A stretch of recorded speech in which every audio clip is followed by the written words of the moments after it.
Hi friends, നമസ്കാരം. നമ്മുടെ ഇഷ്ടവിശേഷങ്ങളായ ഗൗരി ശങ്കരത്തിൻ്റെ ഒരു അടിപൊളി വിശേഷമായിട്ടാണ് വന്നിരിക്കുന്നത്. അപ്പോൾ എല്ലാവർക്കും നല്ലൊരു ദിവസം ആശംസിച്ചുകൊണ്ട് തന്നെ നമുക്ക് വിശേഷത്തിലേക്ക് പോകാം.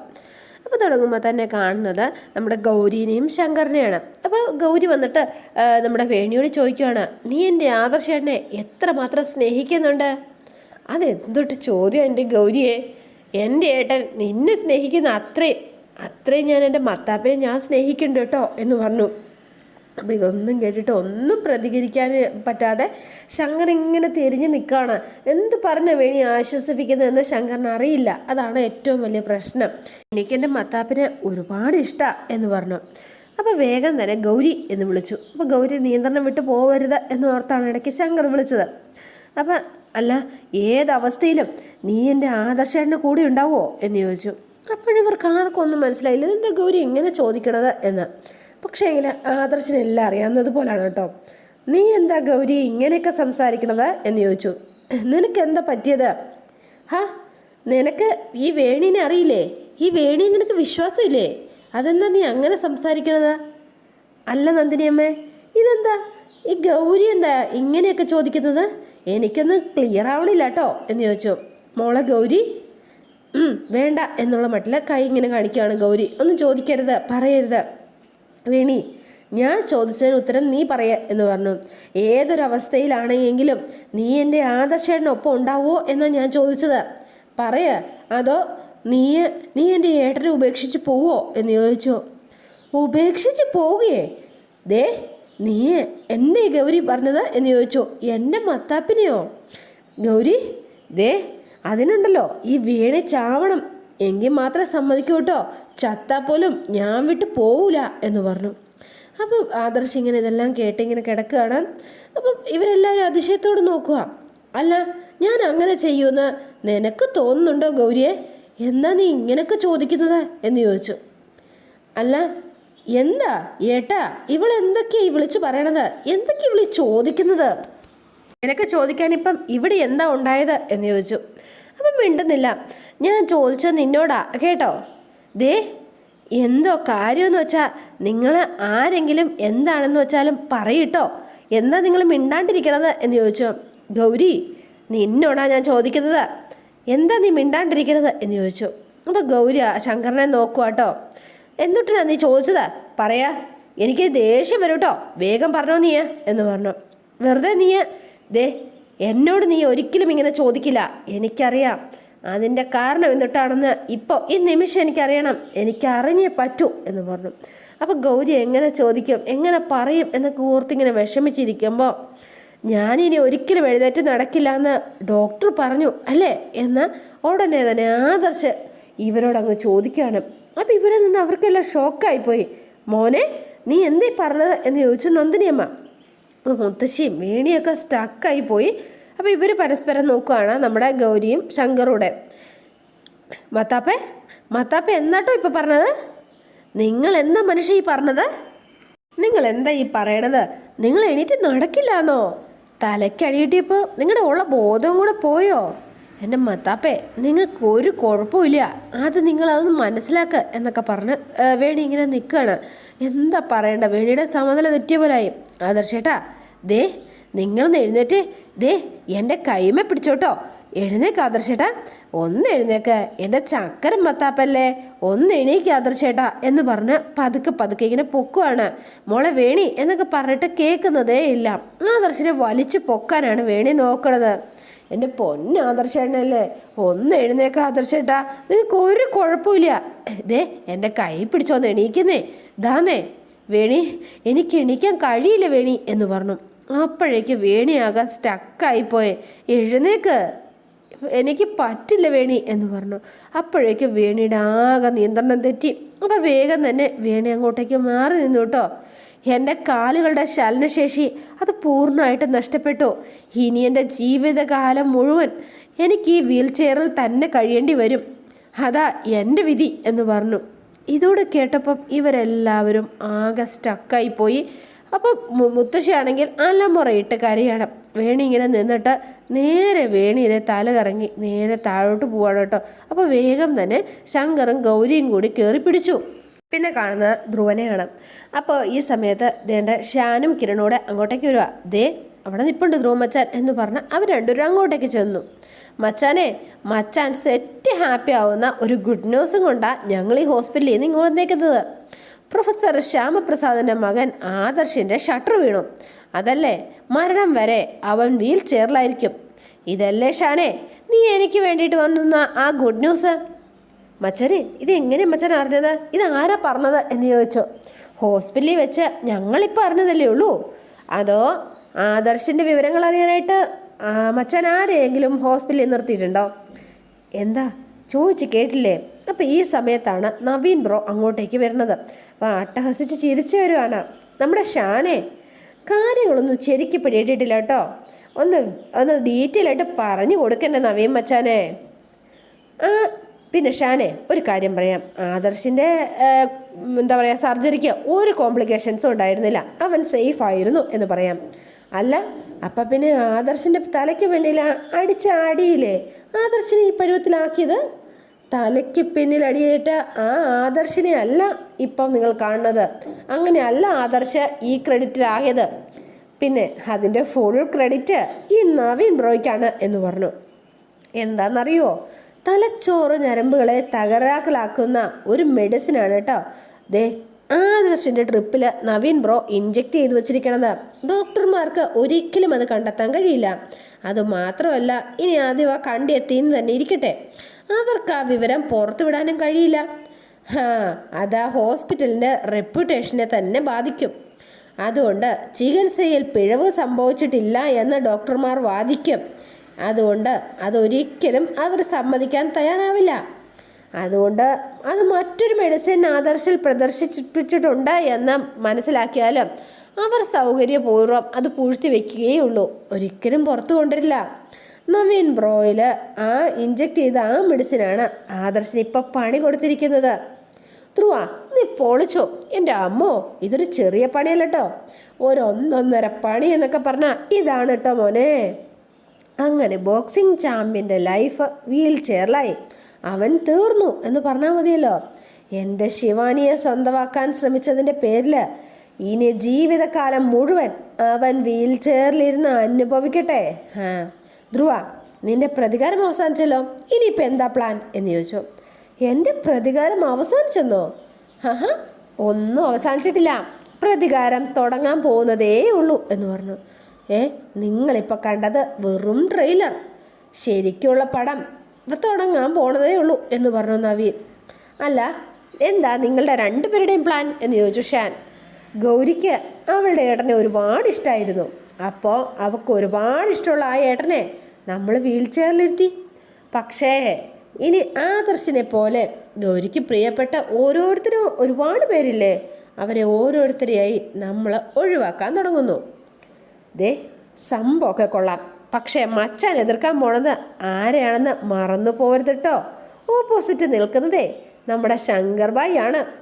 അങ്ങേർക്ക് എന്തെങ്കിലും ഒരു ഡൗട്ട് അടിച്ചാൽ അങ്ങേര് കത്തിക്കും. പച്ചയ്ക്ക് കത്തിക്കും കേട്ടോ. അറിയാം, നന്നായിട്ടറിയാം. എതിർക്കേണ്ടത് ഒരു കൊമ്പനെ തന്നെയാണെന്ന് അറിഞ്ഞുകൊണ്ട് തന്നെയാണ് ധ്രുവൻ കളിക്കിറങ്ങുന്നത്. ശങ്കറിനോട് നേരിട്ട് ഫൈറ്റ് ചെയ്ത് എന്തായാലും അയാളെ തോൽപ്പിക്കുക എന്നുള്ളത് പ്രാക്ടിക്കലല്ല. അയാൾ അങ്ങനൊരു ജനസ എന്ന് നവീനും പറഞ്ഞു. ശരിക്കും ഒരു ഫയർ ബാൻഡ്. ശരീരത്തിൽ ജീവൻ്റെ അവസാന കണികയുള്ളപ്പോഴും അവൻ തലയൊടുപ്പോട് തന്നെ കൊമ്പനായിട്ട് നിൽക്കും അയാൾ. ശങ്കർ വീഴണമെങ്കിൽ അവൻ്റെ മർമ്മത്തടിക്കണം. അതിന് ശങ്കർ മഹാദേവൻ എന്ന കൊമ്പൻ നമ്മൾ വീഴ്ത്തുന്നത് ഗൗരിക്ക് പ്രിയപ്പെട്ട ഓരോരുത്തരെയായിട്ട് നഷ്ടപ്പെടുത്തിക്കൊണ്ടായിരിക്കും. അപ്പോൾ അടിപ്പതറി ശങ്കർ ഭായി വീഴും, ഉറപ്പ്. ഒരിക്കലും എഴുന്നേക്കാൻ പറ്റാത്ത രീതിയിലുള്ള വീഴ്ച അത് വീണിരിക്കും. ആദർശ് ഒരു വീൽ ചെയറെങ്കിലും കൊടുത്തു. പക്ഷേ എൻ്റെ ഗൗരിയെ സ്വന്തമാക്കിയ ശങ്കർ മഹാദേവനെ ആ ഒരു പരിഗണന പോലും ഒരിക്കലും ഉണ്ടാവില്ല കേട്ടോ എന്ന് പറഞ്ഞ് ഇവന്മാരിങ്ങനെ അട്ടഹസിച്ച് ചിരിച്ച് സന്തോഷിച്ചിങ്ങനെ നിൽക്കുകയാണ്. പിന്നെ കാണുന്നത് വേണീനെയാണ് കേട്ടോ. വേണി ബോധമൊക്കെ തെളിഞ്ഞ ആളാകെ ടയേർഡായിട്ട് പുറത്ത് വന്നിരുന്ന് കരഞ്ഞുകൊണ്ടിരിക്കുകയാണ്. വേണി എന്ന് വിളിച്ചു. എൻ്റെ ആദർശേട്ടന് ഒരു കുഴപ്പമില്ല ഗൗരിയെ, നീ വിഷമിക്കണ്ട കേട്ടോ.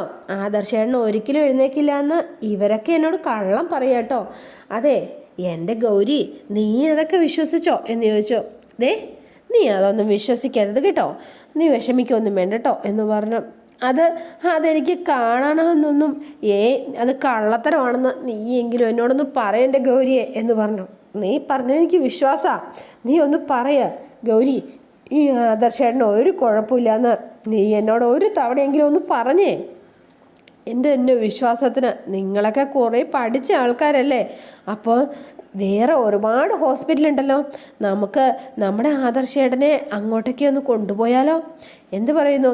എവിടേക്കാണ് കൊണ്ടുപോകാന്ന് വെച്ചാൽ അത് പറഞ്ഞാൽ മതി കേട്ടോ. നമുക്കേ ഇത് എത്ര കാശായാലും കുഴപ്പമില്ലാന്നേ, അതുകൊണ്ടാണ് ഞാനീ പറയണത് എന്ന് പറഞ്ഞു.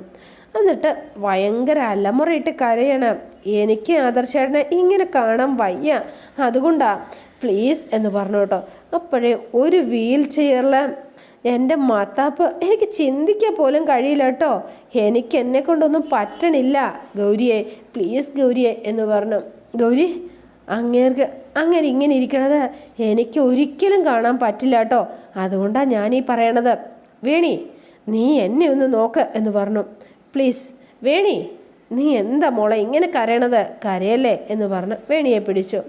ആദർശേട്ടൻ്റെ ഈ അവസ്ഥ എനിക്ക് സഹിക്കാൻ പറ്റുമെന്ന് നിനക്ക് തോന്നുന്നുണ്ടോ? എനിക്ക് അല്പം പോലും വേദനയില്ല എന്നാണോ നീ കരുതിയിരിക്കണത് എന്ന് ചോദിച്ചു. ഗൗരി, ദേ, നീയൊക്കെ എങ്ങനെയാണ് എന്നെ മനസ്സിലാക്കി വച്ചിരിക്കണമെന്ന് എനിക്കറിയില്ല കേട്ടോ. എനിക്കറിയാം, ഒരു ബെല്ലും ബ്രേക്കും ഇല്ലാത്ത നാക്ക്, വായാടി, പിന്നെ ഭയങ്കര ധൈര്യശാലി, കാരാട്ടക്കാരി, അങ്ങനെയൊക്കെ ആയിരിക്കും നിങ്ങൾക്കൊക്കെ എല്ലാവർക്കും തോന്നുള്ളൂ. പക്ഷേ എൻ്റെ മനസ്സുണ്ടല്ലോ, ധൈര്യമൊന്നും ഇല്ല ഗൗരിയെ, എനിക്ക് ഒരു ധൈര്യവും ഇല്ല എന്ന് പറഞ്ഞ് എനിക്കിഷ്ടമുള്ള ആർക്കെങ്കിലും എന്തെങ്കിലും പറ്റിയാലേ എൻ്റെ ധൈര്യമൊക്കെ ചോർന്നു പോവും. വേണി, ദേ, നിന്നെ ഞാൻ മനസ്സിലാക്കിയിട്ടില്ലെന്ന് നീ ഒരിക്കലും കരുതരുത്. ഞാൻ പറയുന്നത് കേൾക്ക്. മറ്റാർക്കെങ്കിലും ആരെക്കാളും നിൻ്റെ ഉള്ളിലെ നന്മ അറിഞ്ഞിട്ടുള്ള ആളാ. എനിക്കെന്തെങ്കിലും സംഭവിച്ചാൽ അതിൽ നീ എത്രത്തോളം വേദനിക്കുമെന്നും അതും എനിക്കറിയാം. നിനക്ക് ആദർശേട്ടൻ്റെ ഈ അവസ്ഥ ഒരിക്കലും സഹിക്കാൻ പറ്റില്ല, അതും എനിക്കറിയാം. നീ ബോധം കെട്ട് വീഴണമെങ്കിൽ ആദർശേട്ടനോടുള്ള നിൻ്റെ സ്നേഹം എത്രത്തോളം ആണെന്ന് എനിക്ക് മനസ്സിലാവും. പക്ഷേ നമ്മുടെ ആദർശേട്ടന് അങ്ങനെ സംഭവിച്ചു പോയില്ലേ, ഇനി ആ സത്യം നീ ഉൾക്കൊള്ളണം എന്ന് പറഞ്ഞു. ഇല്ല, സൗകര്യമില്ല, എന്നെക്കൊണ്ട് പറ്റില്ല എന്ന് പറഞ്ഞ് വീണ്ടും കരയാണ്. എൻ്റെ ആദർശേട്ടന് അങ്ങനെ പറ്റിയെന്ന് കരുതാനായിട്ട് എനിക്ക് സൗകര്യമില്ല ഗൗരിയെ എന്ന് പറഞ്ഞ് വീണ്ടും കരയാണ്. അതിനെനിക്ക് കഴിയില്ല ഗൗരിയെ, അതുകൊണ്ടാ എന്ന് പറഞ്ഞു. അപ്പോൾ വേണിയുടെ നിസ്സഹായാവസ്ഥ കണ്ടാൽ നമ്മൾ ശരിക്കും തകർന്നു പോട്ടോ, അത്രയ്ക്ക് സങ്കടത്തിലാണ് ആള്. എൻ്റെ ബോക്സിങ് ചാമ്പ്യന് ഒരു കുഴപ്പമില്ല എന്ന് പറ. അതെന്താന്ന് വെച്ചാൽ ദേ, നല്ല പയറ് മണി പോലെ അങ്ങേരെ എഴുന്നേറ്റ് നടക്കും, നോക്കിക്കോ നീ എന്ന് പറഞ്ഞു. അതെ, ആദർശേട്ടനെ എഴുന്നേറ്റ് നടക്കണം, അത് തന്നെ വേണി നമുക്ക് വേണ്ടത്. ആ വീൽ ചെയറിൽ നിന്ന് ആദർശേട്ടനെ എണീപ്പിക്കാനായിട്ട് നിനക്ക് കഴിയും വേണി. നീ എന്താ പറഞ്ഞത്? എൻ്റെ ആദർശേട്ടനെ എഴുന്നേറ്റ് നടക്കാൻ ഞാൻ എന്ത് വേണമെങ്കിലും ചെയ്യാം. നീ പറഞ്ഞു എന്താ ഞാൻ ചെയ്യേണ്ടത്? പക്ഷേ എങ്ങനെ?